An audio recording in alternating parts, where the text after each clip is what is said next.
All right. I thought I'd talk about why do commercial studios have so much gear?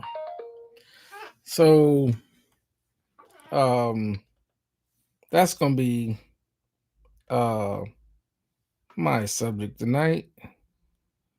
Let me turn down the volume on my phone and talk about why do these commercial studios have so much gear? Um, well, and then there are gonna be some people that, if anyone has ever been into a commercial studio, you probably saw something similar like this console and a bunch of gear and racks and stuff like that. Welcome, how y'all doing? Concrete Grain and Matty Two Hats. Um, so I'm talking about uh, why do these studios have so much gear? You know, and a lot of times you're like, well, if someone's have a home studio setup or whatever, they may have maybe just their interface, and their interface may just have the preamps built into it. And they might say, well, I'm going to just use a DAW, whatever DAW they're going to use, and plugins. Um, so I've made a video about this before, talking, about what is a virtual recording studio, which is a DAW, is basically a virtual recording studio. The DAW serves as your tape machine with the ability to edit. Instead of having racks of outboard gear, you have plugins that you use inside of the DAW, because you can't put outboard gear inside of a tape machine, but you can insert software in the DAW, right? Um, so, uh, so we're going to talk about. Uh, so, why do these recording studios have so much gear? And believe it or not, I just want, like I said, I want to dig, welcome Man and Rock Port Tigger, and as everyone tunes in, welcome in. Um, and the reason why I'm tuning in just a little early today, no, I usually don't start to about 8 o'clock Central Time, but I'm doing about 7:30. Is simply because it's football season. so, um, so I'm going to give everyone the short and simple answer to this live stream tonight. And the simple is it gives engineers choices. That's the main reason why. So sometimes people say, you've probably heard this. Maybe you have, maybe you haven't. Um, in a perfect scenario, if it was a perfect scenario for a recording studio, they would only have one preamp, maybe one type of EQ, and one type of microphone, and yada yada yada. And back in the day, we'll go back to the 60s as an example. Um, like I said, welcome. I mixed up. Welcome everybody. Like I said, tuning in. Back in the 60s, that's what it was. Yeah, the only thing that they had back in the day was a 4-track tape machine, a very small channel count mixing console, and the room. That was it. But over the years, engineers needed more options to make stuff sound better. So they decided, for example, let's say one recording studio had, let's say they had a sound craft mixing console, and everything went through the mixing console. This is the reason why you would see mixing consoles. They would have the auxiliaries and the buses, and and bus groups and all that, and it would have direct from coming from their live room through the mixing console to the tape machine and back into the mixing console. And the only thing that they would have on that mixing console would be the microphone preamps and whatever EQ that's on that console. So, but they may say, well, the EQ on my mixing console, my Soundcraft is okay, but I like to set EQ on a Neve better, right? I just like the EQ on a Neve console. Let's say it's an 8038 console, but that console is 500 times more costly. Well, instead of buying the entire console, what they started doing was what they call Frankensteining gear. So they would just take out a channel of it, of like that Neve, and they would create the EQ section from it. And then they would make a 19-inch rack or whatever unit for that, of that Neve. But this started the buildup of what we call outboard, out of a mixing console board gear, outboard gear. And they then on top of that, other companies decide to make standalone pieces of gear, maybe a standalone microphone preamp, a standalone EQ, and so forth. A lot of these consoles didn't even have dynamics in it. But as things started needing to be controlled as far as dynamics and peaks and things like that, control loudness and stuff like that, they started finding ways to get to compress some of the loudness compressor and limiting some of the loudness limiter, and so forth. And I need to make things a little softer in certain points, expander, things a little brighter, make things sit in the mix better, exciter. And so they start creating all these different pieces of outboard gear to give engineers options and different flavor. So, as you know, for example, they might say, well, I have a Soundcraft board, but I like the microphone preamps of the MCI board. Well, these guys that built the MCI board would build standalone mic pre's. And they said, well, I don't have to, that way I can insert a mic pre instead of using the console's mic pre. I can have a little bit different sounding mic pre. And the same thing with the choices of different. Well, I don't always want to use a condenser microphone, or maybe I don't want to use maybe a FET, which stands for field effect transistor, a FET microphone. I want to use a tube microphone just to change up, give a little bit more warmth, a little bit flavor, and so forth. So this is the reason why. And this gave, and as they start doing this over the years from the 60s to 70s, 70s to 80s, you start seeing all the outboard gear grow in racks. And it just gives an engineer options instead of just having everything that was built into a console.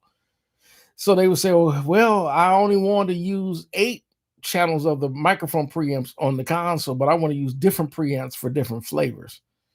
And this is the main sole reason why when you walk into a commercial studio, why they have not only do they want to have a console that has enough channels with enough inputs to record what are they going to record in their live room, whether it's a 10-piece band, 20-piece band, or 30-piece orchestra. They need enough inputs that's going to go to the tape. And a lot of times they would have a 24-track tape, so they would have to bust some of those channels down into groups. That's where you get bus groups. So they would create bus groups and have certain instruments go into one group that would then go to the tape machine. And that's the reason why you would see this. So that's basically the short answer. And the reason why I want to talk about that, because we're going to talk about gear and why do they have it and how do they use it, So anyhow, let me see. I got a few more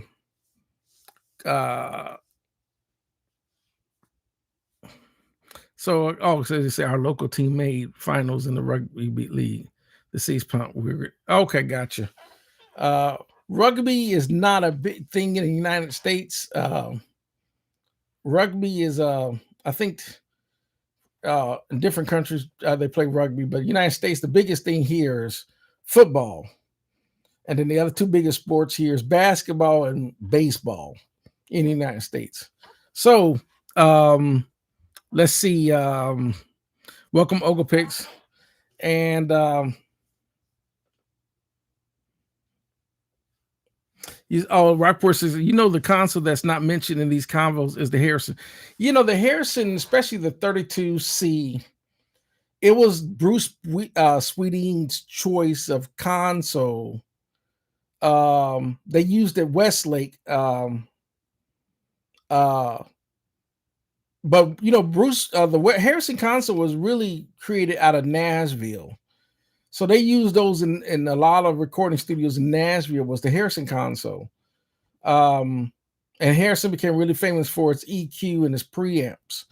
But there's also more than the Harrison console that's not mentioned a lot, because we all know about the Neve console, we know about API consoles, and we know about SSL consoles. API Legacy as an example, or an SSL 4000E, or Neve 8048. But there are other consoles like the Helios. There's Caddic, there's Neotech, there is MCI, there is Sony MXP, there is Tascam, the M700, which is a basically SSL clone. There was TIAC, which is part, that's the pre-name before Tascam. And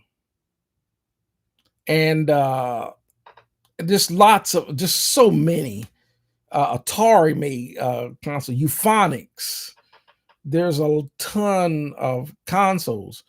So the console was the main source of the studio because that's what everything went through. And outboard gear was just the options other than the console, right? But as the recording, the way we record have changed, most people are doing maybe 1, 2, 3, 4 channels at a time, and they're doing this at home through an audio interface. So kind of like, well, I don't need a 32 channel SSL anymore. I don't need, because I'm not multi-tracking to 24 track tape. I'm only recording through an audio interface into my DAW, my Logic Pro, or my Pro Tools, or whatever DAW you're using, Reaper or whatever it is. So I record through an audio interface into the DAW. And so instead of me having a ton of outboard gear, I'm just going to get plugins, which is software emulations of outboard gear. So some people just say, well, I can just use IK Multimedia or Isotope or whatever, which is options.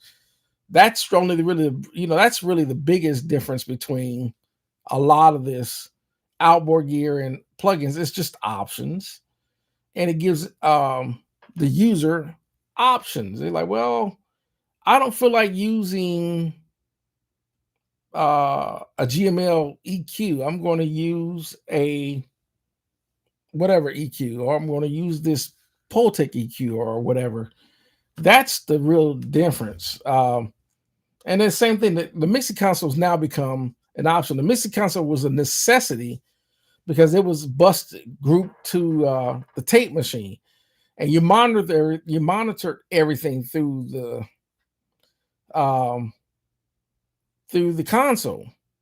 So and the great thing about that is what you're monitoring from coming into the live room, which is then being into the console via the patch bay into the console, then out of the console into the tape machine, and then back from the tape machine back into the console.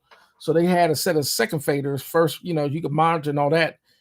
That was the way it was done, and it made it easy because there was zero latency. A lot of times when you're recording, just like you're seeing with this video, there's some latency between my audio and my video because which I'm working on to get this camera synced to the audio to get rid of the latency. So they're synced because this camera is processing. It's a 4K camera compared to that webcam I use, was not, it was barely, I don't think it was even 1080p.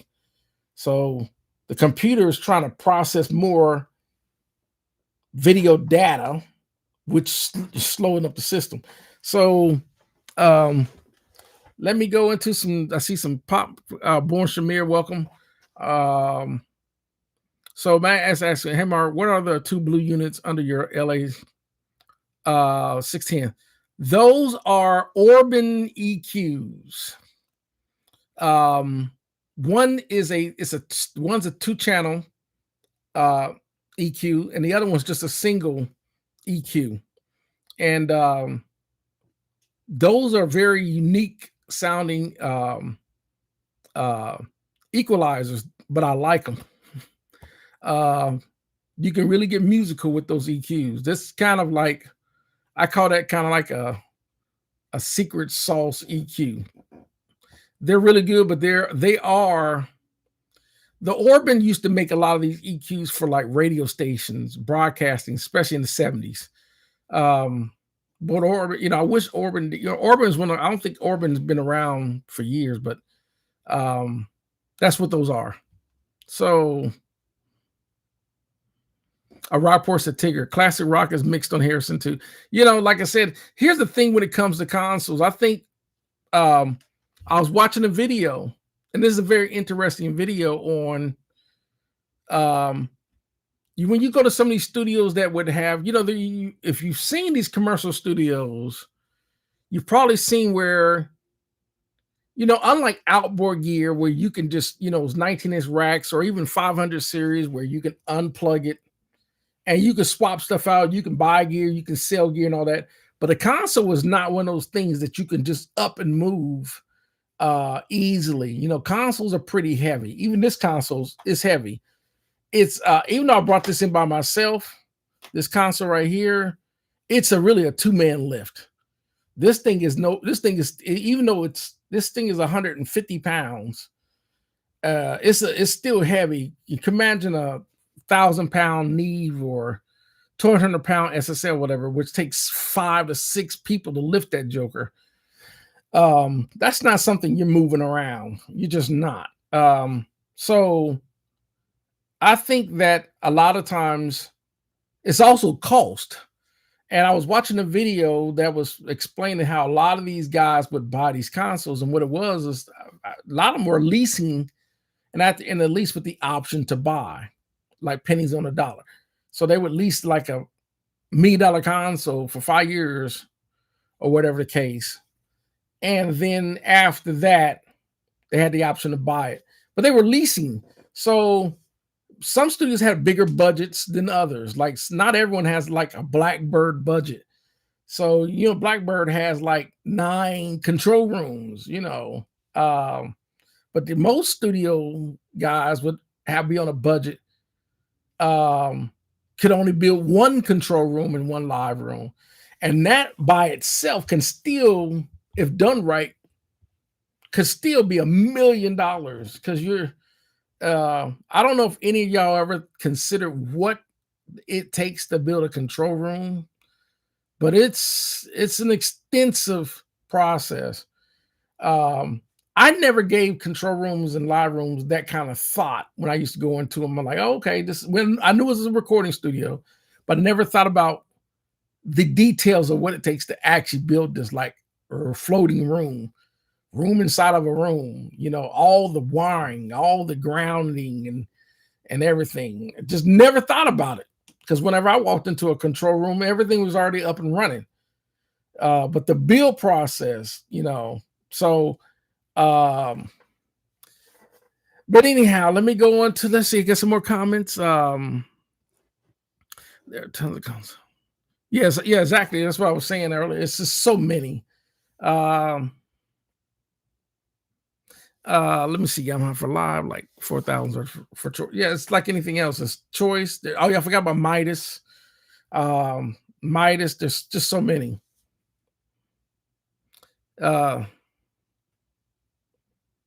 Oh, he said Black on Purpose TV, BOP TV. Okay, gotcha. There's no comparison between a laptop and a large format recording console. And The thing is, I've spoken on this before because some people say, well, there's always going to be people that say, well, I don't need a console. And I would tell people, if you don't feel you need one, then you don't need one. Um, the thing is that the reason why I have a ton of reasons why, and I'll be very long winded as to why I want and will use a console. Um, but there are people that just they don't use them. And there are people that's made videos out there that they they go and and it just goes back and forth. So, and let me see. So, oh, Matthew says I'd be freaking out if I had to move a it's not fun. Um, but here's the great thing about if you like working with consoles and you had to move one around, it gives you a chance to redo your wiring, find any broken cables, or it gives you a chance to do some cleaning and it gives you some options to fix and kind of neaten things up and double check circuits and double check cabling and all that. So that is the beauty of it. So but it is not, they're heavy. They're heavy. And like I said, mine's is what they call a medium format console. Um, but if you go into the one really like an SSL, like an SSL 6000, whatever, or an API Legacy or Trident, whatever, they're big. Even the Atari Concept that we did a different taste album on, that's a big console. I talked about buying that console because it was super cheap at one time, and I went to go look at it, and I forgot how big the console's big, and tremendously way more heavier than this Allen and Heath. So, let me see. Let me see. Okay, yeah. And so talking about the control room for a minute. If anyone has ever wondered the details, um, it is very time consuming, especially when it comes to wiring up the patch bay. And because some patch bays are wired are next to the console.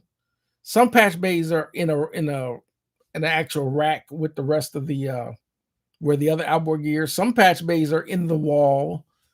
Can you imagine the amount of wiring and the ground? And a lot of times that's under the floor and in the walls. And it's like, okay, I know for a fact that this piece of equipment is going to go to channel 1 in my patch bay, this piece of gear, blah, blah, blah, blah, blah. And it's a very detailed process, but it's a long process because a lot of that is soldered and they have to, it's just, and then it's getting the console in because the console uses, some of them use EDAC connections and DB25 type of connections. They're not just regular TRS or XLR balance connections. A lot of them are run through DB25 connections, and they're just, it's kind of like on the back of my ADATs, which are EDAC connections. But the reason why that's important is because cabling is probably an overlooked, super, super important process if you want the gear to not have any, if you don't want any issues with ground loops and hums and all that, the cabling, especially high quality cabling, it's crucial. This is things that are taken into consideration when building a recording studio. I'm going to use this type of cabling, and then it comes to like with patch bays, whatever. Like I'm going to use high end like Switchcraft or Neutrik type type of patch bays or whatever the case. They're just and so forth. So man says I built control rooms. I'm obsessed with acoustic. Acoustic is that's another thing that's that you know, it's like the walls and angles and how the you know how the room's going to you know, with reflections in the room, built in. They're going how they're going to do the diffusion in the room, how they're going to do the bass traps in the room, how they're going to do the acoustic paneling. You know, are they going to have a cloud? You know, they're going to be acoustic panels on the wall. The live, you know, even in the live room, you know, they'll have the way they can change the acoustics by changing the way the walls are going to reflect the sound. It's a tedious process. And a lot of times, this is not really thought about even in the home, because you think about it when we do this stuff in our homes, whether we live in a house or an apartment, whatever. The apartment people that build those apartment or houses or whatever, they're not designing those homes thinking about someone's going to have a recording studio in it. They're just so the ground that you plug your gear in is on the same ground as your refrigerator or your washer and dryer or your AC unit or whatever. And a lot of times you have to create a separate ground for your gear if you don't want to have ground issues. Because if you don't, you're going to hear ground. You're going to hear buzzes and grounds, because if you plug one piece of gear in one outlet and another piece of gear in a separate outlet, you can create a ground loop. So if you're wondering, when you plug your gear up and you start hearing little, you know, these little weird buzzes and these little, it's because the ground that you're running your audio interface that's plugged in. A lot of times, even what we call wall warts, these are the power supplies that are outside that don't have built-in transformers. So they build a wall wart, which is basically an outlet with a transformer in it. They convert it from 120 volts down to 12 volts, then goes into your interface or whatever. They don't even have the 3-prong ground. They're usually just a 2-prong, you know, positive, negative, or whatever. And a lot of times they'll don't even have where they have fixed polarity, where one plug is a little bigger than the other, so you don't mix up the polarity. Some of them are they can, if you flip it, it just got a rectifier in there that if it sees the reverse, it reverses the polarity. Then it goes to the transformer, then converts it to 12 volts. A lot of those create grounds issues. And then sometimes when you plug in, whether you play a guitar or microphone or instrument or whatever, and that ground's going to travel through the cabling and get into the recording. And that's what you don't want. You don't want, you know, we're trying to keep what they call the noise floor as little as as possible. So moving on to let me see. So let me see. Rapport said correct. EX panels, proper ground conditions are more critical. It's just like anything else. The process for the entire build. And this is the reason why I've made a video a long time ago about why record commercial studios are way more ideal, because you have to go through a lot. And a lot of times people say, well, let's say I'm just going to use, I'm just going to record EDM music or whatever. And you can do that. You can just use virtual instruments. You already got the software, you know, whether it's, like, for example, I use the Analog Lab 5 or VIP software, or there is the Chord Collection. There's so many different virtual, you know, instrument plugins. And so a lot of times, well, with those instruments, I don't, you know, it's got all the drum kits and everything in it, drum machines or whatever, or even if I'm using my MPC here, whatever, and which is software and drum beat, you know, whatever case, and I'm whatever. And I'm going to record directly into the DAW. At one point, I'm probably going to want to record vocals.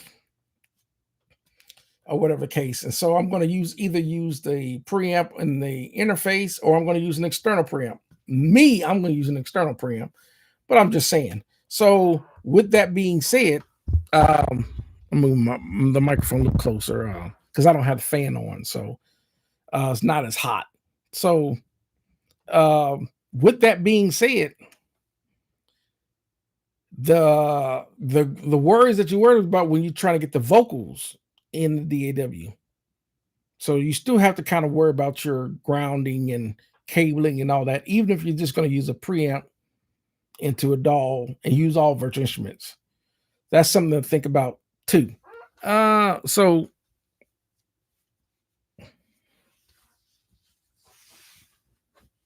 oh man says LED lights are one of the biggest causes of noise in home studios these days.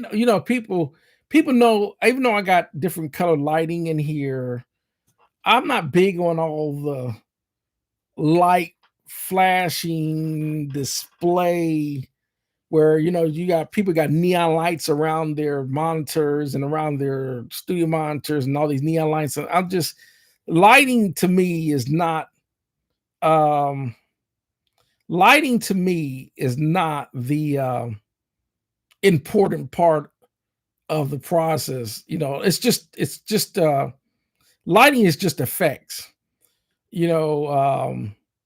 What's important to me is the talent and the song and the artistry and the musicianship and everything else, and getting a good recording. And you know I'm not, because you got blue neon lights doesn't mean, oh, I got blue neon lights on my wall now, that's gonna make me have this Grammy award winning number one hit. The light people don't, but there are people I've seen.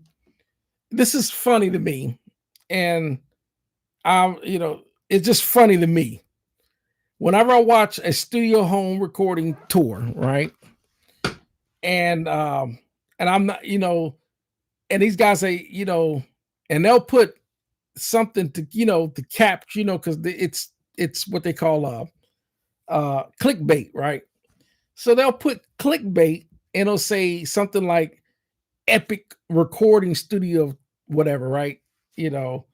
Crazy epic recording studio, whatever, right?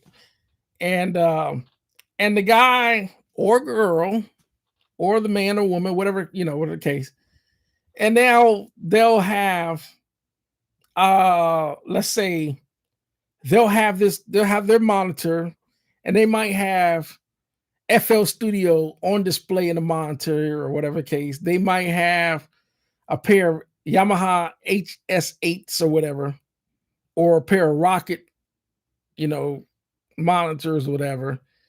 They'll have like a little Focusrite on the desk, a keyboard, a MIDI controller, and of course the mouse. And then it'll be on a, like a little desk in the room, and the rest of the room is filled with neon lights. And they'll, I'm like, and then of course I'm like, and I have to look like, so you think making your recording studio look like that is a recording studio? Or I'm like, and I'm like this, playing devil's advocate, not saying you can't record into a Focusrite into FL Studio, because that's what recording, that's the whole purpose of what the word recording means, to record something, right? It's just that in their process, in their mind, that's I'm like epic, versus like if I go into East West where I see a just large format vintage Neve console. They got all this outboard gear for these top of the line mic pre's and all that. And they got this control room with, and you got this room where you got all this acoustics, and you got the be able to record a band or whatever. They got these different choices of mic. To me, that's an epic recording studio. And I'm trying to clickbait me because you got neon lights. So that's just me.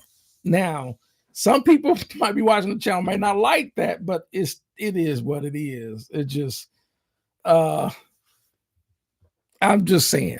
So going back to like, oh, someone said LED lights are okay. Rockport said you can get LED surge circuit protections to zero out loops and no.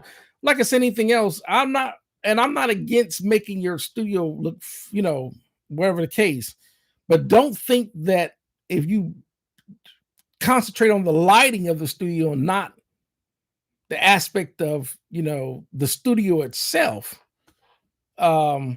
Just because I bought a monitor with a pair of Rocket studio monitors with a 2-channel interface and keyboard mouse or whatever, that's and I'm just I'm gonna do everything else, put lighting. I would rather you spent your money somewhere else, on a good high quality microphone or a nice preamp or whatever, before you start spending on fancy LED neon lights. So so that's all I'm saying. Let me see what else. Oh man, so I don't like those crazy colors in my studios either. I like it like, to me, and maybe, and this is just me being old school, and I have to kind of agree with man on this. Whenever I went into like a studio, most of the time, you would see the classical, maybe wood paneling or the brick. And of course, there's still acoustic paneling, there's still bass trap, there's still the diffusion and things like that. You walk in the control room and that you'll see the near field monitors or whatever the case may be. And maybe in the wall they may have Osberger or Westlake or whatever loudspeakers or whatever they have in the wall, maybe Quested in the walls or whatever. And then that's separated with the glass with the double doors that goes into the light. To me, that's me. So I just kind of like that, because I think that with the acoustics of that, I don't care what genre of music you do, it's just going to sound better in a control room like that. That's just me. That's my personal opinion. I'm not saying that you can't do this, because I'm doing it in my home recording studio. And I've said it time and time again, anyone that thinks you can't get a professional recording in a home studio, that's absolutely false. But my concentration is not having all these neon lights. Now, I do have the ability to change the LED light, because I got the LED light here. But I don't have them. I don't have crazy neon lights all over the room. I think, let me see. Yeah, I just changed it to blue. There we go.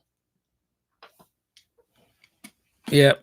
So moving on. Welcome, Andre. He said 70s with a lot of rich mahogany. I just me. I just kind of like that classier, like the way the record plant look. I don't know. That's probably because I went into recording studios that look like that, with the console and the tape machine. So, moving on. Moving on. Okay. So I'm gonna turn this back up. See if it go back to white. Okay. All right. So moving on. Now, the reason I was talking about the gear, because if you think about the gear in these recording studios, right? What are the main gear? What it really is? It is starting to get a little warm now. Maybe it's just me. There we go. I know it's a little noisy with the fan noise, but it's getting a little warm. Okay, so why do these recording studios with the gear? What are the main pieces of gear that you'll see in a recording studio, other than the obvious, other than microphones, right? Other than a live room where everyone records, other than a console, right? And most of the time, it's going to be choices of microphone preamps, compressors, gates and limiters, EQs, reverbs, and delays. And other than that, what else does the engineer used for the tools. A lot of times it's going to be volume, right?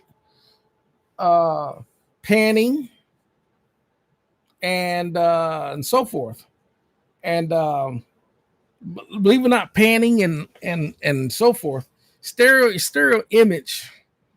If I don't know if anyone ever seen this called. It's made by David Gibson called the art of mixing. I don't know if y'all seen that video. It's about 3 hours long, but I think that is an exceptional video to watch. It's I know it's got a little bit of I don't know what you call them, where they have these I can't think of the word I'm looking for, but it's called The Art of Mixing with David Gibson. I always go back there because he talks about the very basis of what's going on in the recording studio.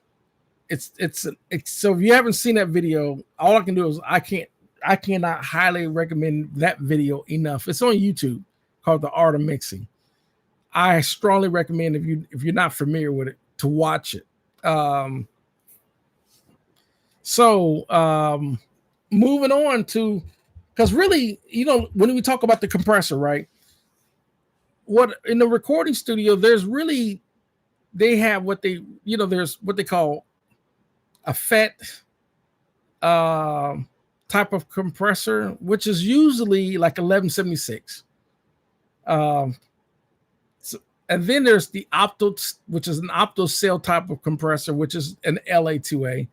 Then there's a lot of what they call VCA. Then they might have VariMu, which is variable amplifying type of compressors. But for the most part, VCA, which stands for voltage control amplified compressors.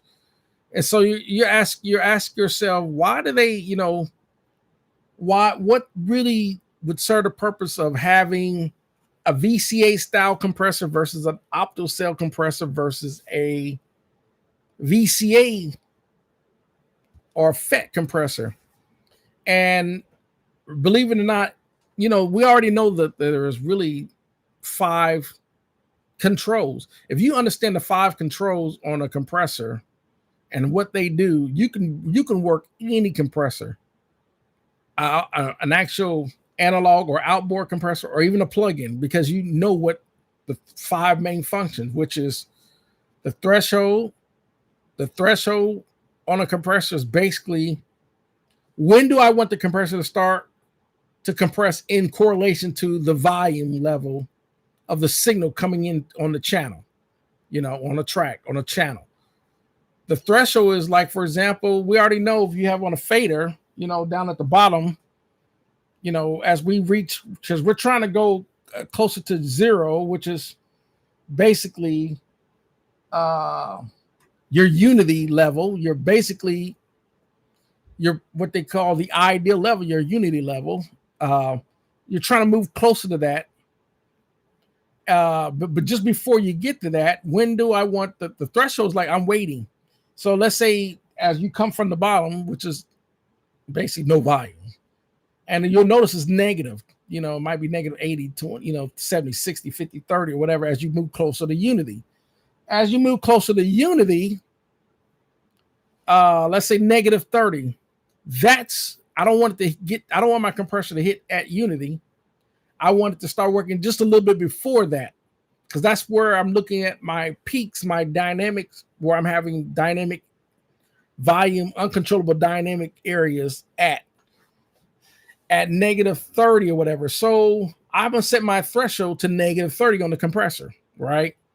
So negative 30, once the volume level comes up to negative 30 as it's reaching toward unity, that's when the compressor is going to kick in. Now, the question is, how fast? Do I want it to be super aggressive? That's a fast attack, right? I want it to be like that. That would be a fast attack. Versus, do I want to I want it to start working at negative 30, but I don't want to be as aggressive. I want a little bit slower attack, because I still want to hear, because sometimes there's what they call transients or little bitty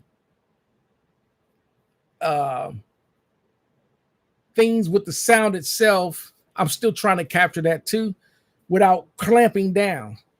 Now, um, we already, if you understand compression, also with ratio, right? For everyone knows for how many dBs are going into the compressor, it's going to let one out. So I might only want 2 dB gains, 2 dB gains of input.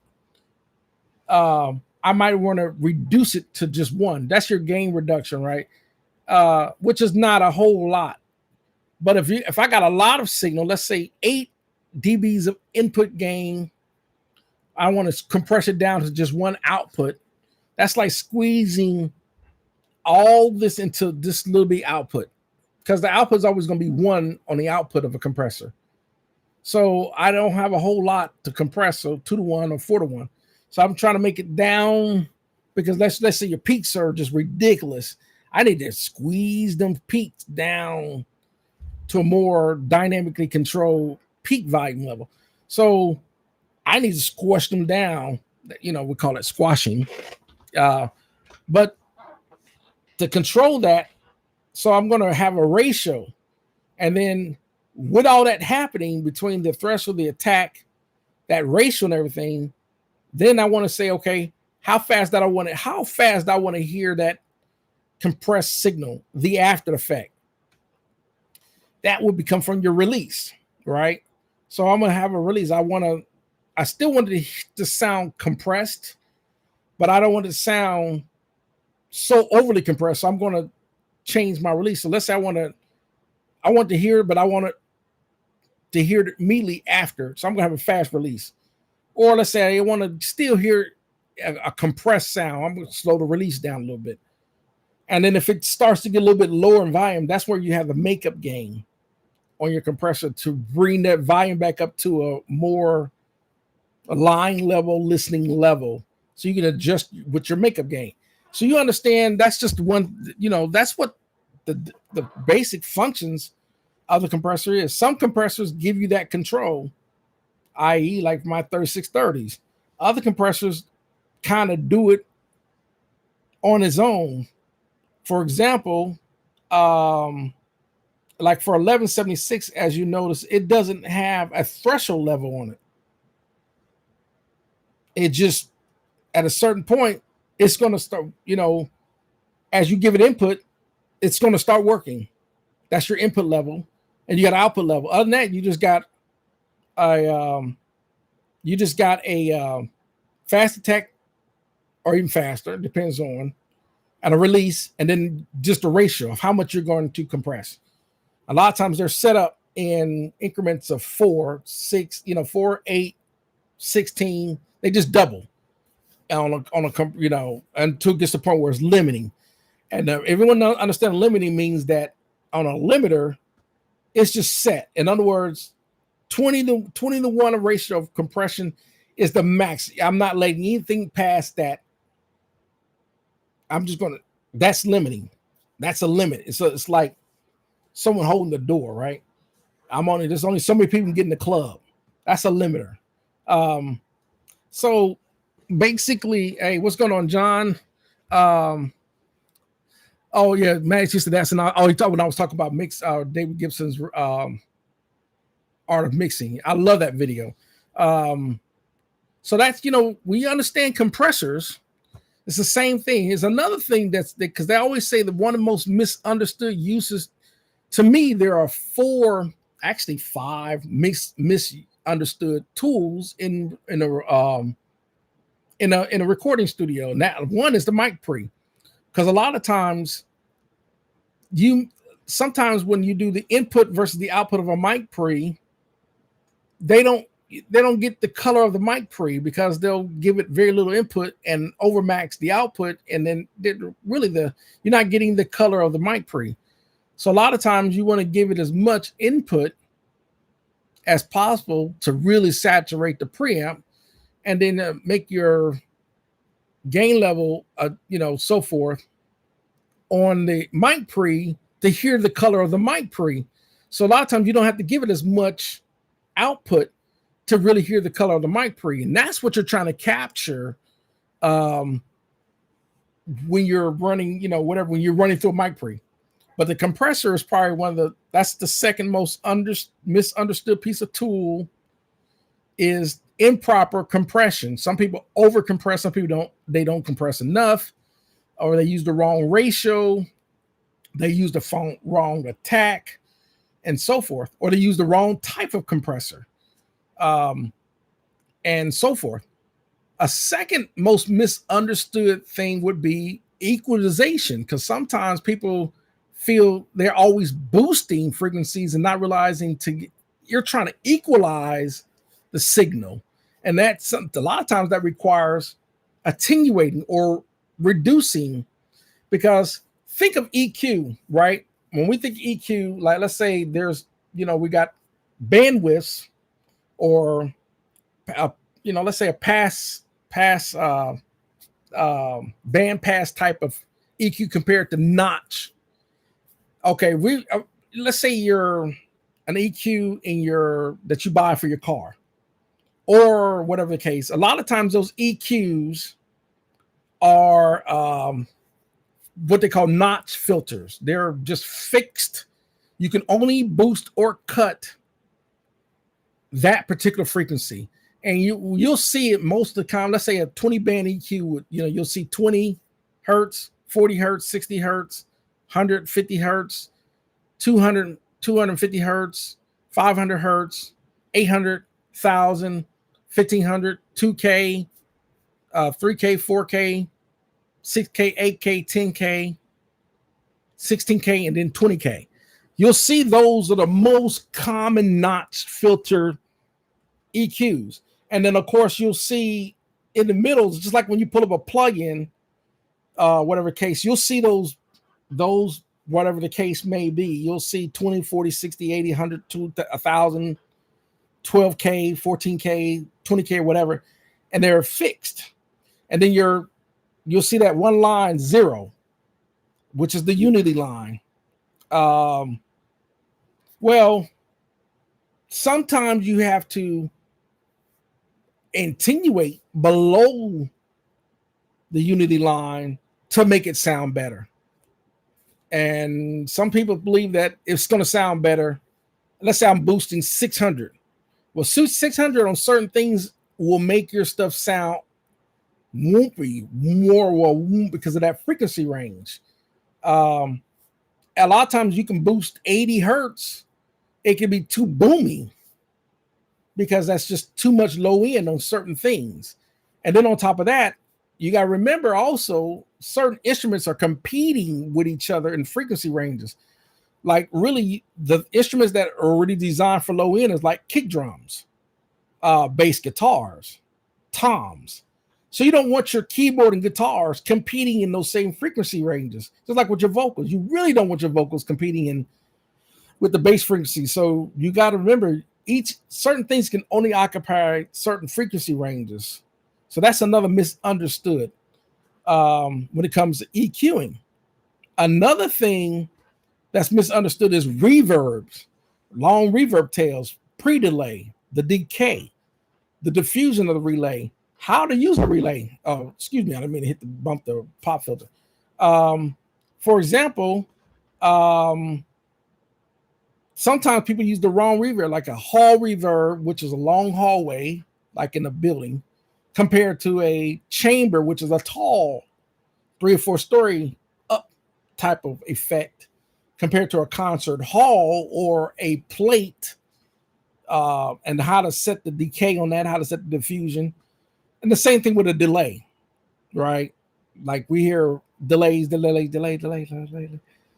pouncing delays. Like I would, I'm gonna go right, left.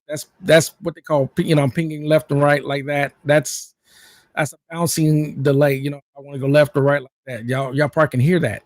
I'm kind of going to the left speaker. I'm going to the speaker, just kind of. So how I want to, fix that delay, but that's just how fast I'm doing those delays. You set your time for that. So it's kind of like understanding what delays do and how to use them, reverbs, how to shorten up your reverb tails by shortening up the decay. You don't want that long decay on reverbs, just because you can muddy up your mix real fast with a reverb. Same thing with your delays. You can start getting all these crazy bouncing delays. And believe it or not, panning is kind of like, you may not subconsciously understand, like when you see a drum set, usually in the center of the drum set is the kick drum, right? Off to the left a little bit is the snare. So a lot of times you pan your snare a little bit to the left. If that's how you're going to hear it in the actual room, you may not think, the snare, they're loud enough that it fills the room, but it's still panned a little bit to the left.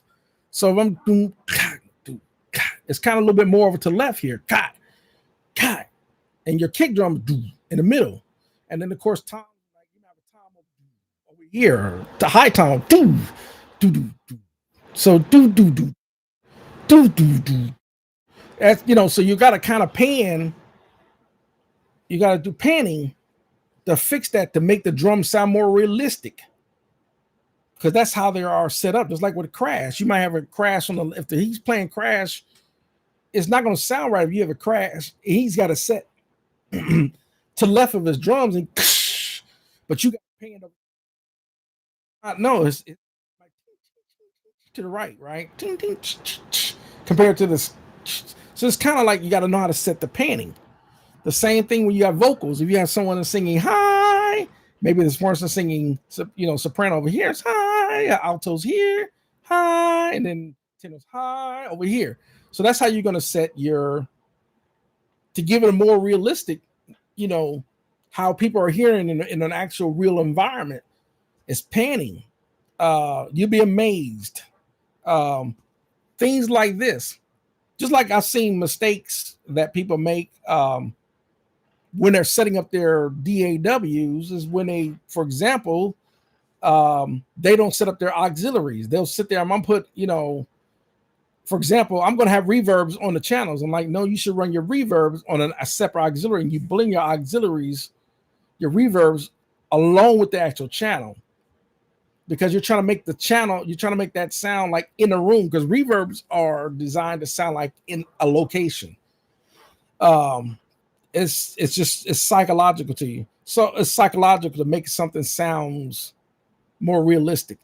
So let me see. I got some more comments coming in. Oh, Matt, it's a good explanation. Thanks. And how you know what ratio to use. In other words, you got to think. Okay, back going to compression as an example.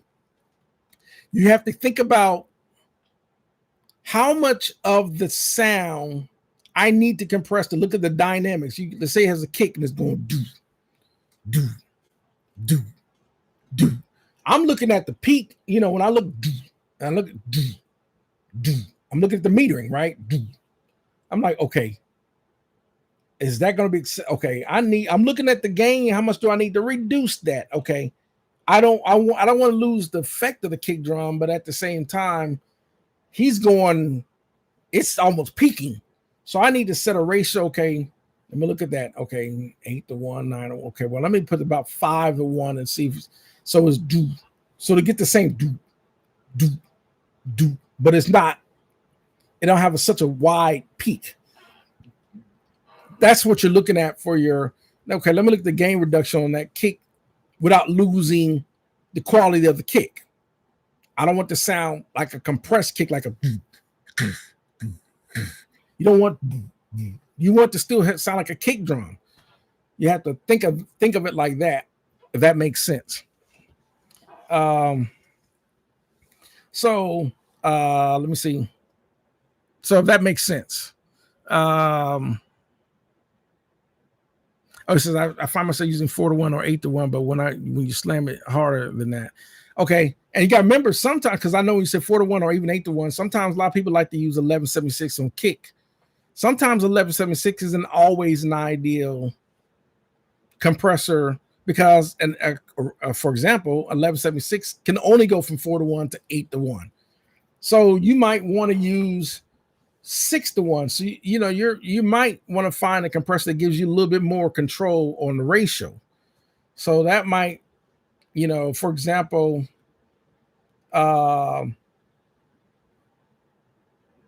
This is the reason why sometimes a lot of people like to use the DBXs as an example, like a DBX 160 or whatever. Gives you a little bit more control on the kick over using 1176 for kick as an example. Bornstrom said Dana G is a G and it's quirky and it's okay. Dave G. Okay, gotcha. Okay, Warheart Arts. Welcome. We're just talking about why the recording studios have so much gear, and so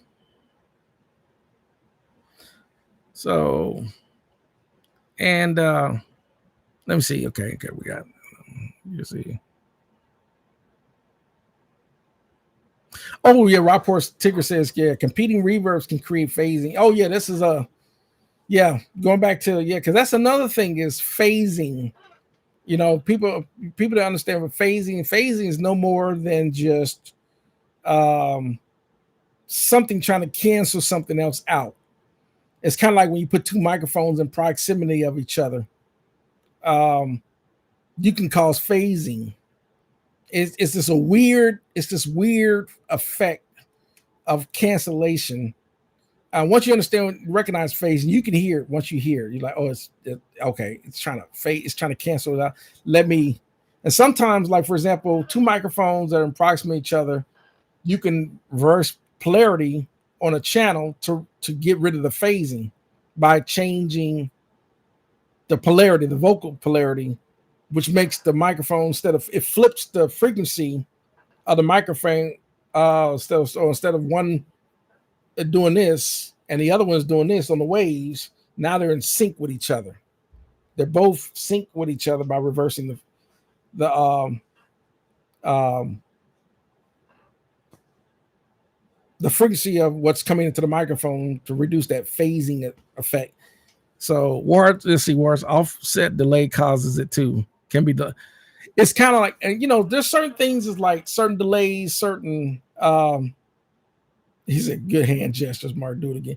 No. Make me feel like I'm doing Saturday Night Fever with so you can dance and night was a ladies man. If you ever seen John Travolta's Saturday Night Fever. But anyhow, so going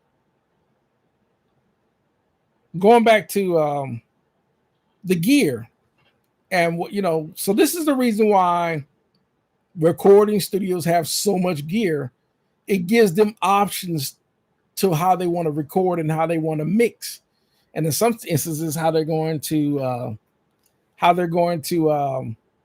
master, because they're trying to fix volume levels, stuff like that, frequency levels. They're trying to fix all these different things they're trying to fix, which remind me, y'all can't see them, but I can see them. I decided to upgrade. I was using,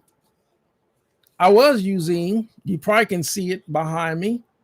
Maybe you can, maybe you can't. Next to my JBL, I decided to get some Kali. Those are called the Kali IN8s.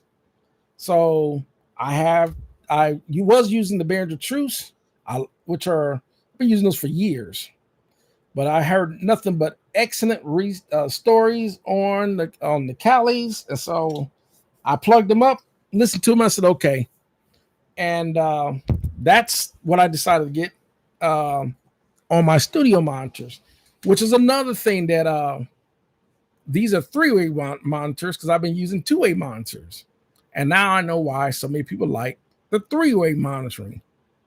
It does make sense. So if you're not, but yeah, I have the Kali IN8s, and eventually I'm going to eventually I want to try the Dynaudio LID 48s, which are also a 3-way monitor.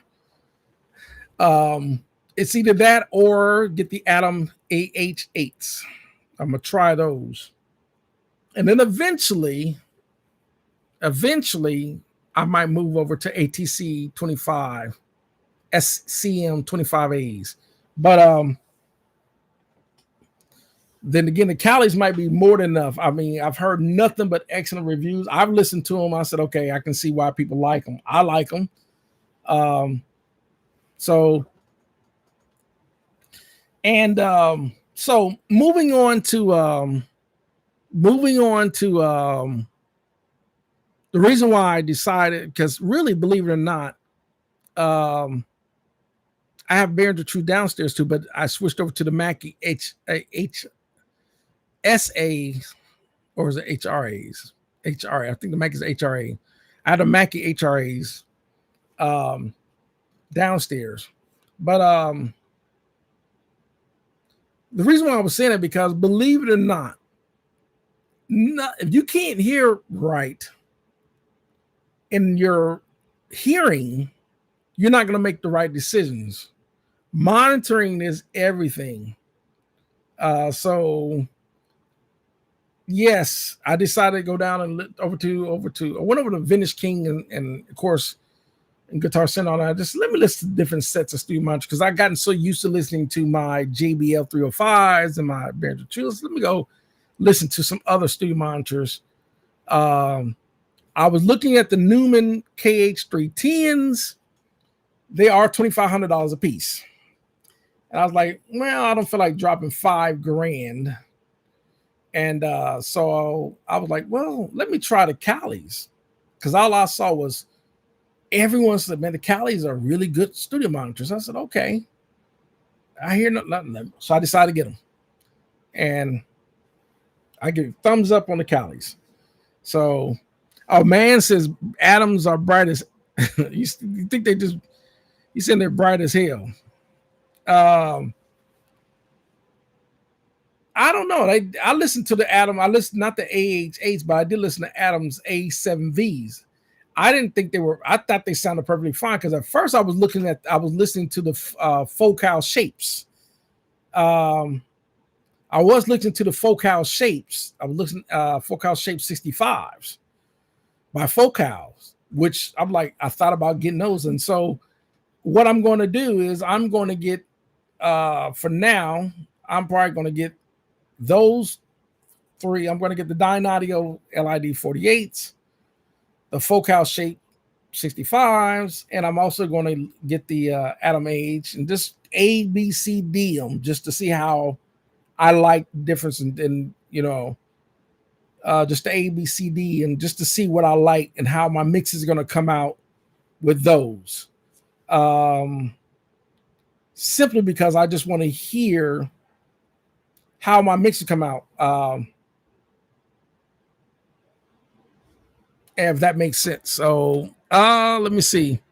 Oh, speaking of gear, I think when I was talking earlier, and y'all probably saw this too, was that someone mixed consoles. Believe it or not, when recording studios have so much gear, but the one thing that they can't swap out of everything in their studio that you can't swap out is a mixing console. And it would be nice to be able to switch on mixing consoles. But mixing consoles are heavy. They're big. So even with the same gear on different mixing consoles, just to see how it comes out. I wish I had there's a guy in Nashville. I think it's more in Franklin. He has an API, a Neve, and an SL all in one room. I'm like, that's crazy. The big, he has one of those. I'm like, but it's like, man, if I had even one of just three of those. Zone Recording Studio says I have the Atom S3Hs. The 838s. I love them. My friend has A7Vs and he loves them. I listened to the A7Vs. I thought they sounded really, really good. So Rockport Ticker says Synthen ROMs are renowned for phase and sync plugins will align this. Okay, gotcha. Okay. Oh, man says I know a bunch of people with the Callies. Okay. Like I said, I got them. I listened to them the other day, just the other day when I hooked them up, and I was like, okay, I like these monitors. So War says I'll upgrade my monitors later. Doing okay with my JBL 305s, and I have the JBL 305s. They're right, I got them upstairs and I got to sit downstairs. Excuse me. Robert says I built a flat pair of custom Frankensteins, perfect flat with Polk audio. So gotcha. Okay, because if you know how to build the monitor that you want, a lot of people have done that. Build custom builds. I've seen people have custom built consoles built just the way they want. Warheart said, I told that the ribbon tweeters in the TV series are fatiguing, but the high end should be smooth. But I don't know. I guess you're talking about the Atom A TVs or the Fire TVs or whatever. I don't know. I don't have any Atoms to see if they're ear fatiguing. I know that my Behringer Truths, the high end was ear fatiguing. So that's the reason why I decided let me change. And then Max says, do I run subs? I do. I actually have a sub in the corner, and I have a sub downstairs. I sure do. A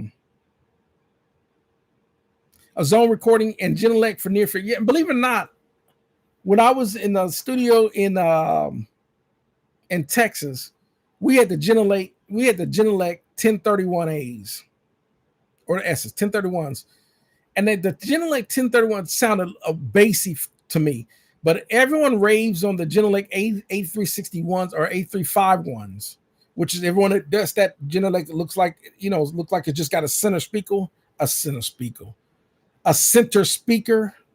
and it looks kind of alienish Genelec, the 8351s. But there's so many people.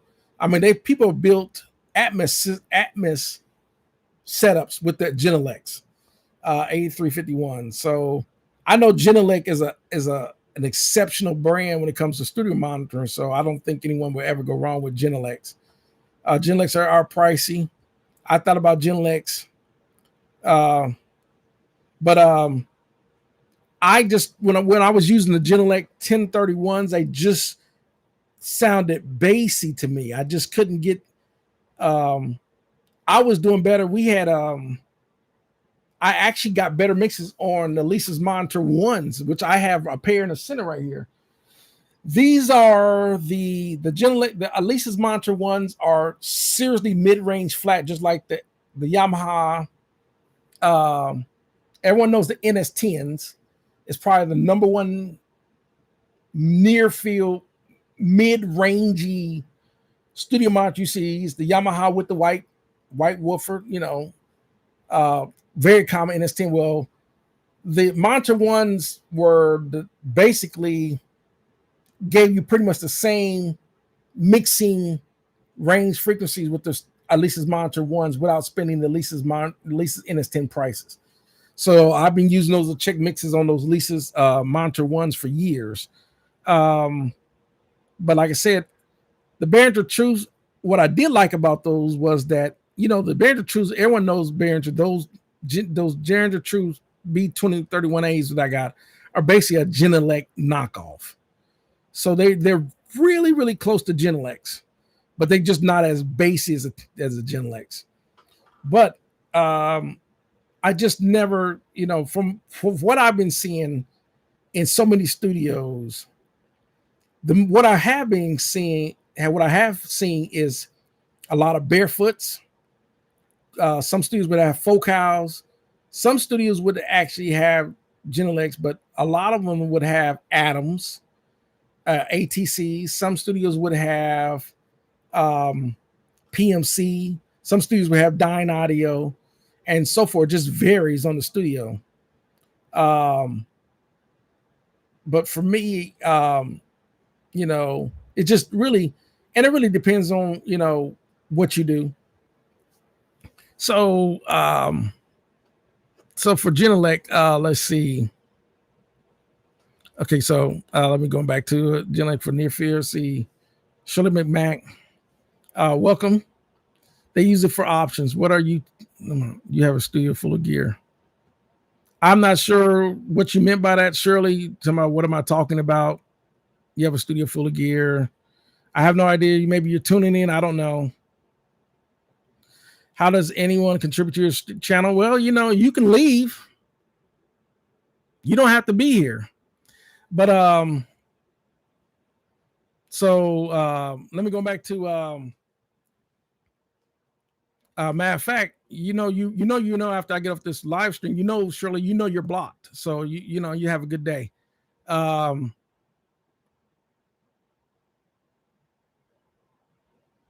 So anyhow, welcome Tactical MIDI. I'm very happy with my Kali audio. Like I said, I just got them, and let me see here. So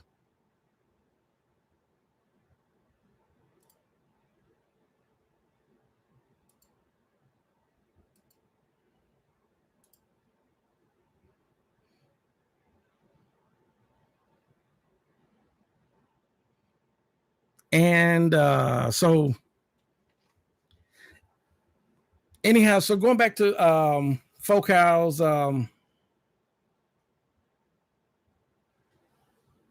so going back to Focals, like I was saying with the Focals, I had to get rid of Shirley, whoever that is. So it really depends on everyone has different listening styles to what they like. And let me see, make sure I can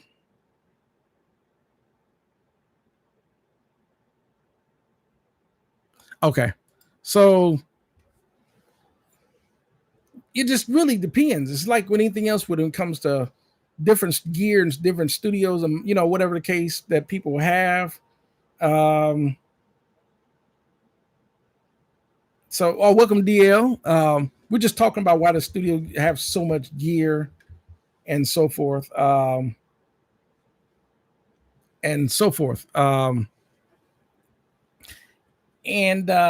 see. Okay, let me go with the Zone Recording Studio. Oh man, so I don't understand that dude's problem. Well, the thing is, when I first started this channel, I started this channel probably around 2016. And whenever there was someone that would say some crazy stuff, that would bother me. Now I'm like, block, erase, and all this other stuff I don't even blink. It's like I don't even remember who this person is after, they'll be gone. So that stuff doesn't bother me at all. It's like, yeah, you're just okay, blocked, So anyhow, moving on. So yeah, it's kind of like, and this is kind of like if y'all probably watch with this guy named George. He's got a channel called Fantastic. It's called Fantastic Tales of Pro Audio. It's a channel. He talks about his experience with pro audio gear and studios like that. And sometimes he'll make a video that someone comment that, that it kind of got under his skin. So he'll, it kind of got under his skin. So he'll make a video about him. Like, that's the nature of YouTube. Because he's fairly new to YouTube. He's not understanding. There are trolls. So, and a lot of times I've had it to the point where if I have someone that says some crazy stuff on my channel and they write a big long whatever, you don't know what you're talking about, whatever. I got to the point where if I erase their comment, sometimes I don't even block them. I just erase the comment. I guarantee they won't rewrite. They won't take the time to rewrite it again. Because they rewrite, I'll just move it again. You'll be, they'll get tired of. And I notice people like that when they write some crazy stuff and they notice their comment is gone. They try to write it again, the comma's gone. They get tired and they just move on. So it's just what it is. And here's another thing one thing I learned about life. They're just going to be people that just don't like you. That's just the way. They don't know you. They just don't like you. That's just what it is what it is. That's the nature, but you can't lose no sleep over it. I know that for the most part, people that watch my channel, I got, basically really great subscribers. All of y'all are great.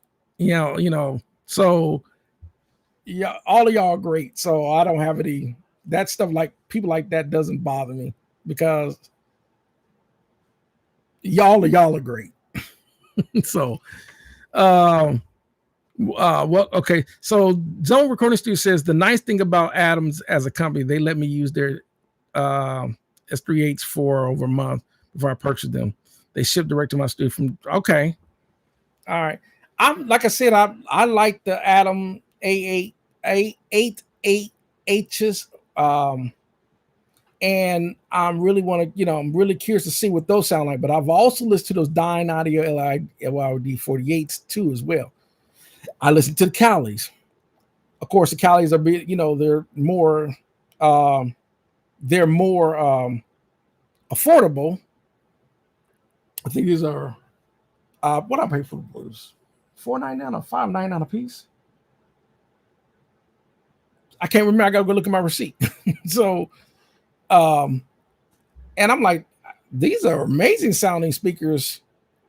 These are amazing sounding speakers for that price. They really are. So, Warhurst, is that an Orban? Yeah, it is. I got the. What model is my Orban?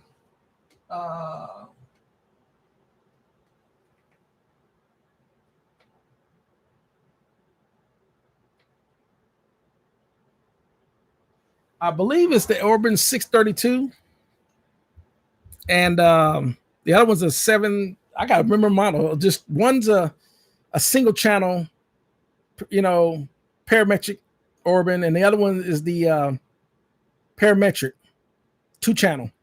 And that's one of my secret sauces to my one of my EQs is that Orban. So yeah, people don't know about the Orbans. I put it like this: it's one of my EQ secrets without buying a GML, if that makes sense. So Chris says I like the Callies. And yeah, I do too. I like them. Man say he likes them. There's quite a few people. Oh yeah, some people envy other people's. Yeah, that's just what it is on tactical media. Yeah, some people envy other people's progress. Yeah, it's just you're gonna get. It's just that's just what it is. Like if someone came on here and they told me they bought a Hellcat Demon, right? Now me, I'm not a Dodge person, but someone come here and I just bought a Hellcat Demon. I'm not a hater. I'm like, oh man, that's an 840 horsepower beast. I'm happy for you. But there's gonna be some people always going, I don't know why they got to get a Hellcat. It's just people like that, right? So it's just what it is. Andrew Kerr said, yeah, we can't agree on everything, but we can respect each other and try to understand other people's points. Right. Yeah, that's just all it is. It's just so welcome, DL. Chris, let's see, Olga Picks. Oh, he said, yeah, and I'm here for the sound advice and great out. Cool. Welcome, Olga. Like I said, with that person, I just got rid of him. So that's just I laugh about it now.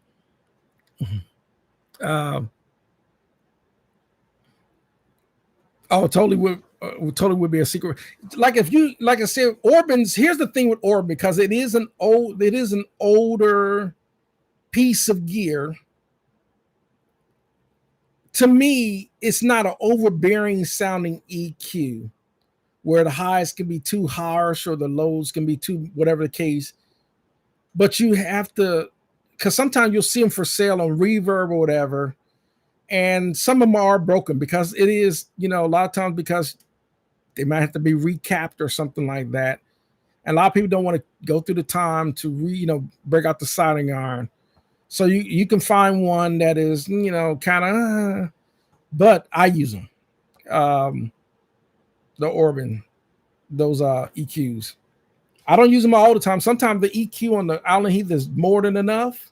Sometimes I use a plugin. Like maybe one of my IK Multimedia or one of my Acustica Audio plugins. It just really depends. Um, Sometimes I use like I really like my Rain, what you see in the rack. You don't know if you can see in the rack, but the Rain, I got a pair of Rain EQs over here, right there. I use those on vocals all the time. So those are the Rain 15s. Um, so going back to what Zones, this is Zone said, being a drummer is nice to monitor your kit through midfield monitors. Handles the low end nice, right? Um, Definitely want to hear um, what's going on because kick drums, just like with 808s, 909s, like that, you can get that wrong if you're not careful. A horse. I use Rain equipment on my Vox too. There you go. I got to give you a thumbs up on that. I was like, man, I love the way the vocals are coming out. Uh, I love the way the vocals come out through those Rain EQs. Man, I'm like, wow. I was impressed with them. And I'm probably going to pull the trigger on a couple of more because I've been using the Behringer Parametric, but I really want to see how those Rains sound on like keyboards, piano, and keys. So I'm thinking, those Rain EQs are really, really affordable to get. I've seen them cheap on Reverb. I think I'm going to get a couple more. I really want to get a couple more of those Rains just to really bring out the pianos. I do use lately. I've been using my Lindell Audio EQs for pianos and the keys, but sometimes I have two keyboards layered. So I do everything in stereo. That's why you see a lot of double of everything because channels going through one piece of gear, whatever the case. So oh yeah, War says the filters are great. Yeah, like I said, I love the way those Rain sound on the vocals. That's what I use for going through the vocals on that is that Rain EQ. And then I use the Pultec, those are Clark Technic Pultec. I kind of like those on like bass guitar. So it really depends because I'm always trying different pieces of gear. I patching different. Let me see how they sound, just to see how it sounds. And I like it. Like, oh, yeah, I like that. Just like sometimes I'll use my Aura Exciter. I like to use my FX Aura Exciter, especially on toms and stuff like that. And then I like to use my BB Sonic Maximizer. I like to use those on strings sometimes. So it really depends on what I'm going to use for different pieces of gear. So and let's see. Yeah, that's pretty much it. I wanted to talk about to summarize this video on to summarize what I was talking about on this video is when you go into recording studios, this is for people that may not know they see all that gear like because to some people to the unknown or the untrained eye, they might, man, it's a studio with a big old mixing board and a lot of gear. Well, it's just options. It gives the engineer choices, right?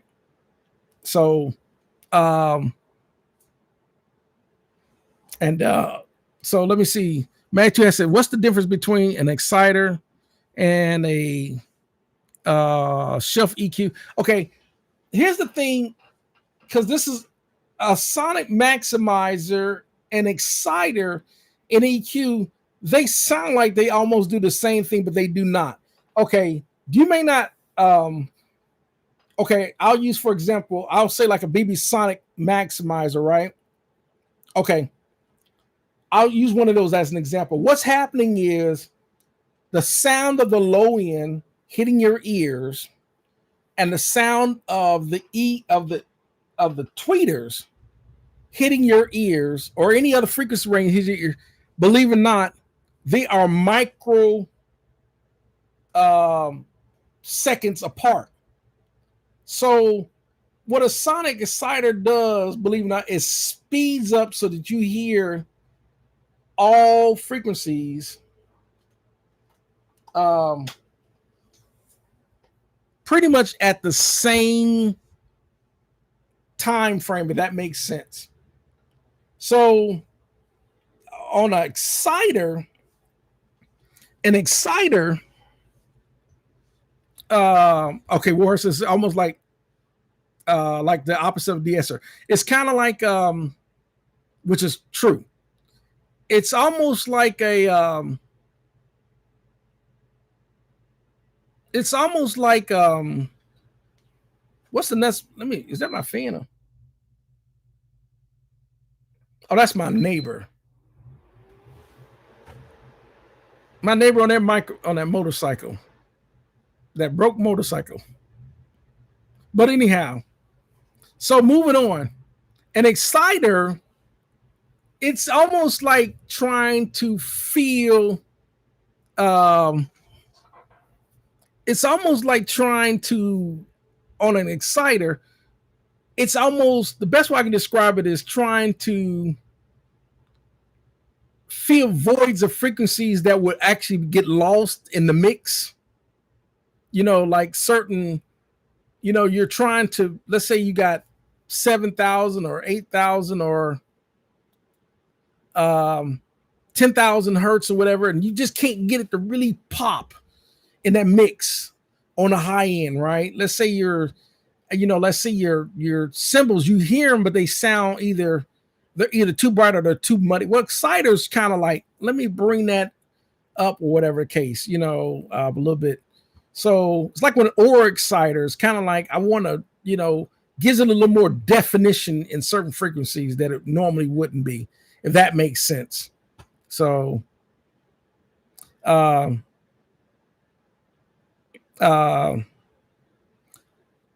EQ, it's kind of like, there is, how can I say, a shelf is kind of where there's low end shelf or high end shelf. Instead of the frequency banding off, it's kind of like, it's right. That's a kind of a weird, but a shelf kind of makes it sustain a little bit longer in that frequency range because it's shelving out. In other words, it hits a certain frequency. Let's say you shelve it at 12.5K, and you'll see it by there's a little symbol that the symbol hits here, and it just sustains that. It keeps that without losing any of that, if that makes sense. That's kind of like a shelf EQ. So the exciter just kind of brings it where you can hear it more defined in the mix, versus a shelf just sustains that frequency, if that makes sense. Okay. But you nailed it in the vocal.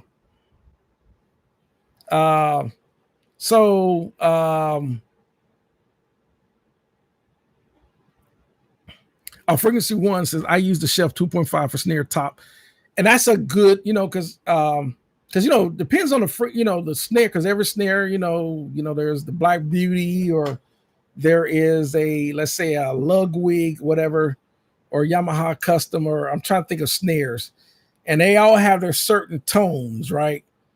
And some snares, especially depends on what skins, whether you're running Remo skins compared to, whatever certain type of, snare the way, and especially all the way the drummer attacks the snare, because some snares sound more poppyish than it's the way this drummer hits it to get it to sound.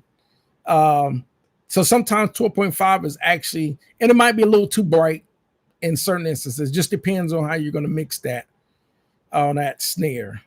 It might be a little too bright, or it might be perfect. It might sit perfect in the mix. And then once again, sometimes, even if you had 12.5, you might have to put an exciter or a sonic maximizer. It really depends. So going back to what else I was saying. So yeah, frequency, compressors, delays, reverbs, panning, stereo, and so forth. And so when it comes to to summarize, like I said, I was going to summarize. So sometimes a mixing engineer will say, okay, he may have, um, other than his console,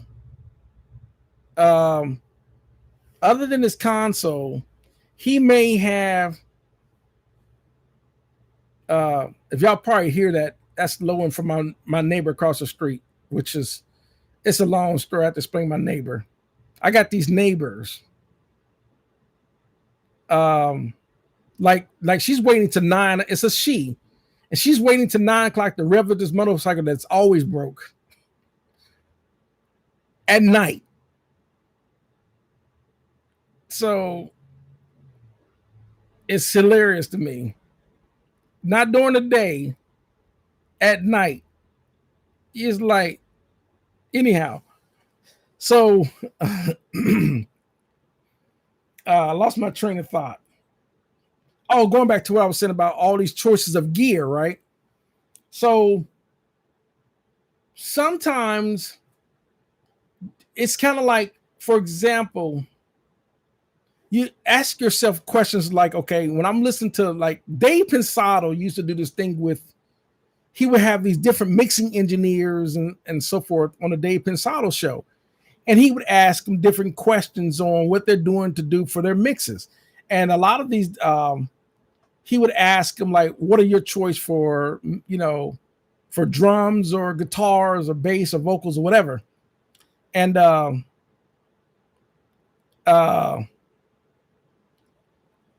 and so forth. And the thing is, everyone doesn't have the same formula. Yet when we listen to the music that they're mixing and all that, you're like, well, the music comes out great.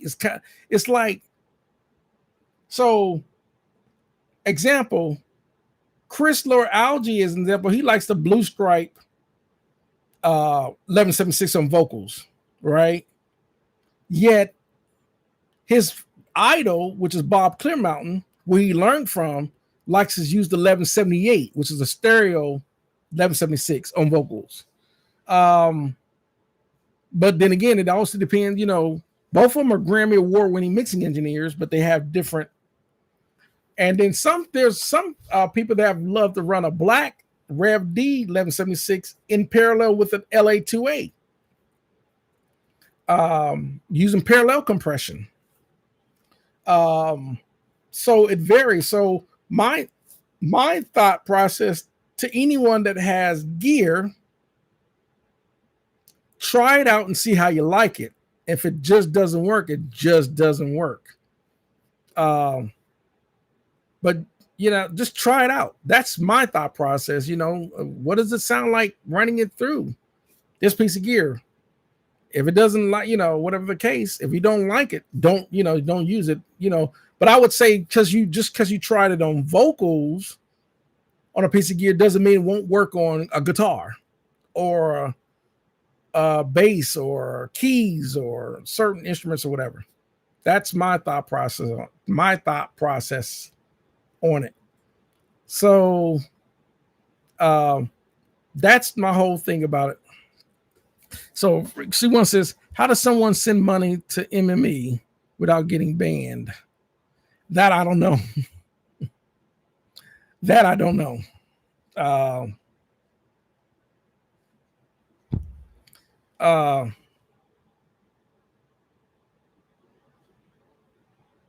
Because I don't see how, like, I call my channel Mark's Music Euphorium, Mark's Musicology Euphorium, which is MME, right?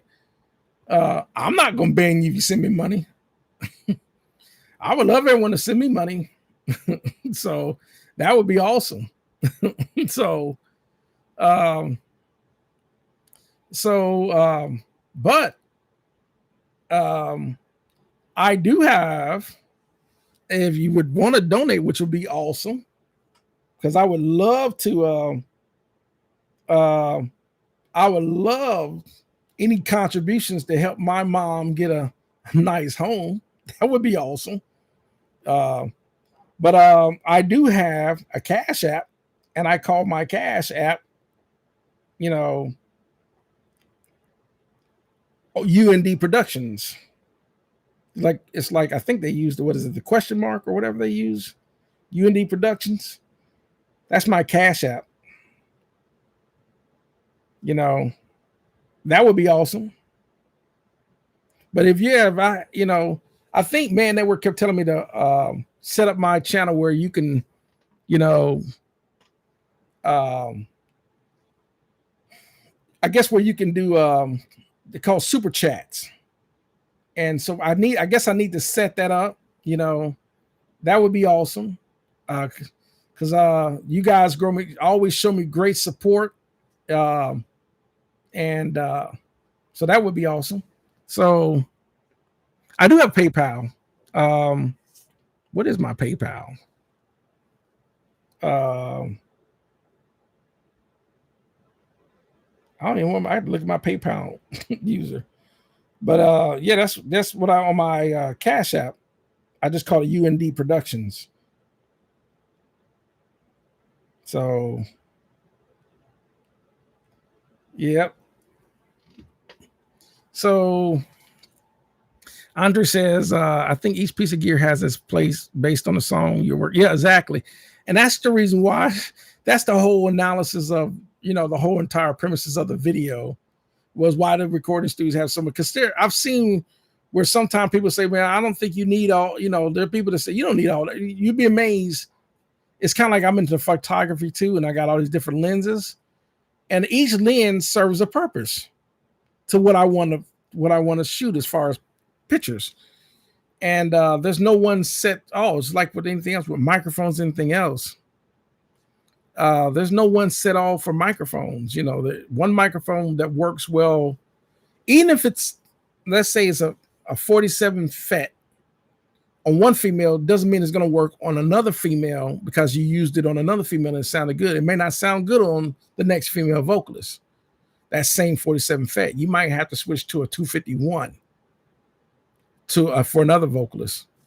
So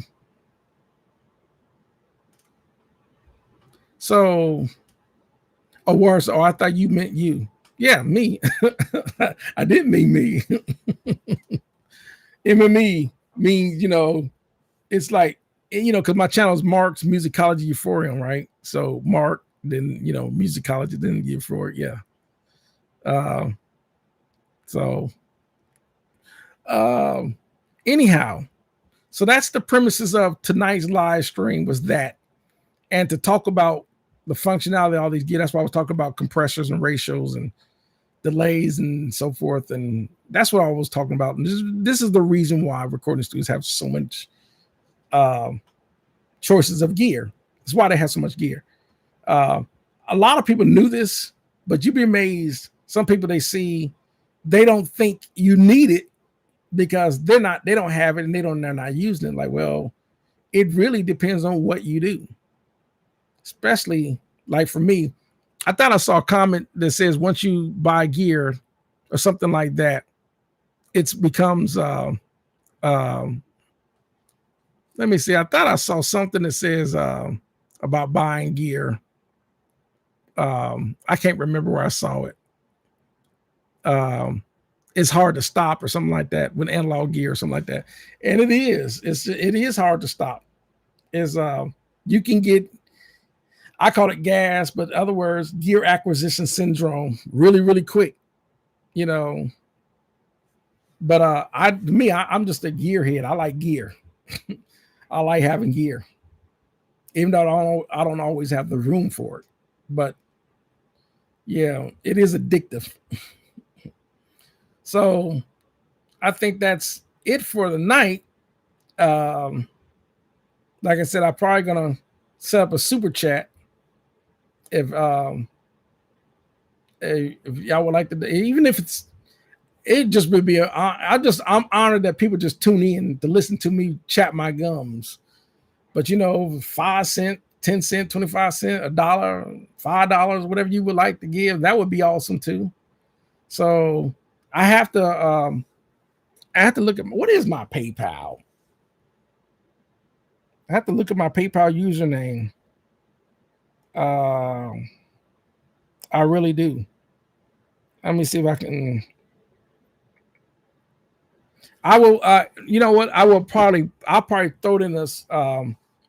I will probably throw it in the description. So once I get off the live stream, um, I'll probably throw it in there. So you know, for those that want to send through PayPal, that would be awesome.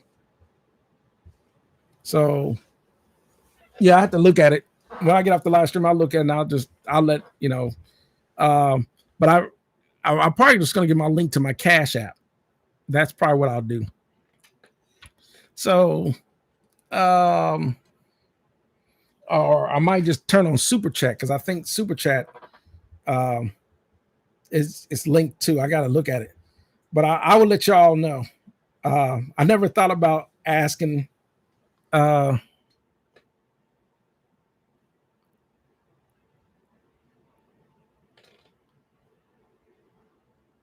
Oh, this is for the band Shirley McMahon who wanted to give 250.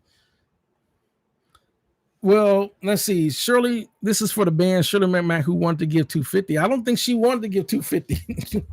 the way she came out, it sounded like she was criticizing the channel. You know, so I had to ban her. You know, like that's the reason why. I don't think she didn't sound like she wanted to give 250. so so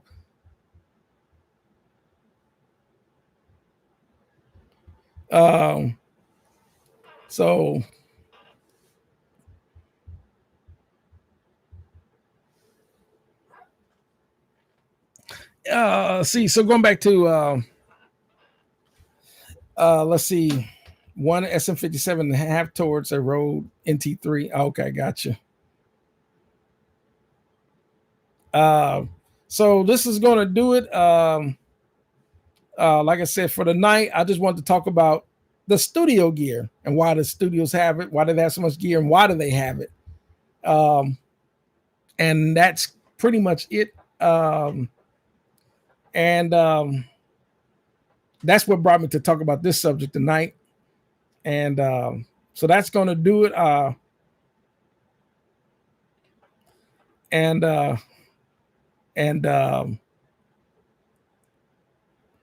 So we're going to see everyone again next time I do the live stream.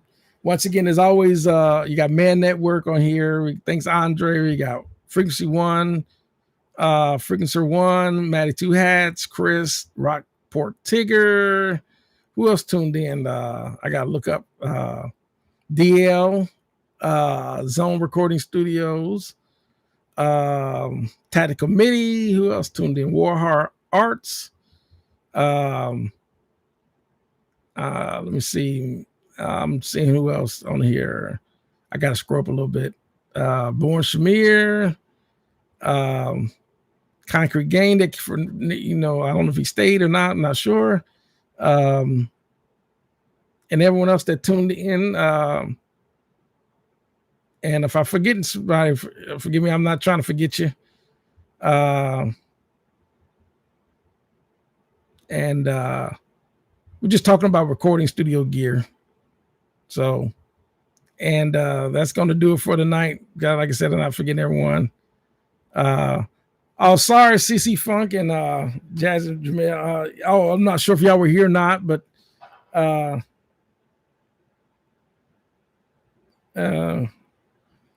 and so, where's it not to me? Yeah, just Mark's just protected. So exactly, it just you got to watch because we do. My degree is cybersecurity, and there are people that are hackers, and they get your account, and they will try to hack your account. So I'm really, leery on that as well. But Matthew said definitely set up in my super chat, and you can put a link to PayPal. Yep, that's probably what I'm going to do.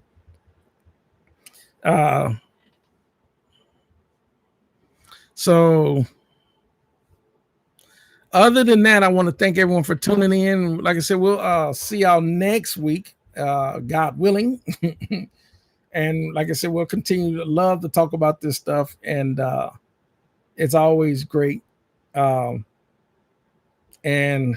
that's it. I'll say one last question. Are you about to click the end?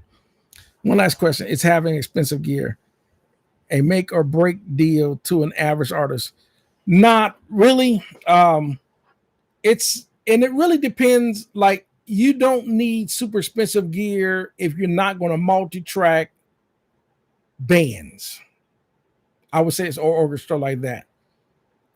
If you are just going to do your own projects, you're going to use mainly just your DAW, you're going to use your own virtual instruments and plugins.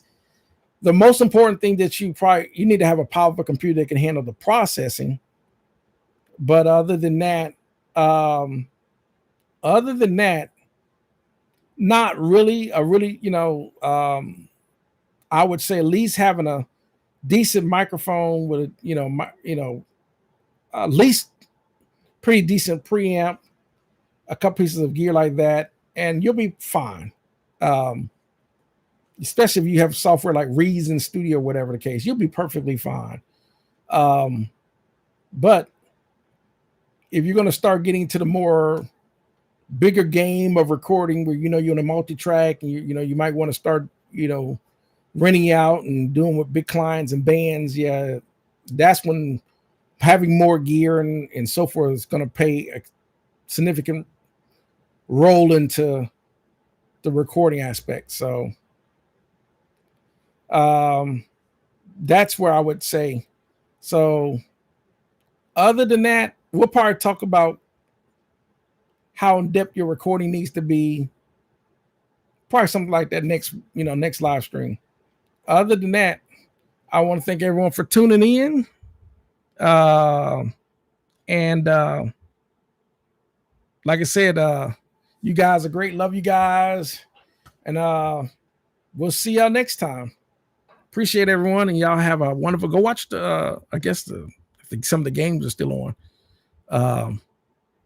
And Super Bowl season, or not Super Bowl season, football season. Football season is here. Other than that, thanks for everyone tuning in. We'll see you next time.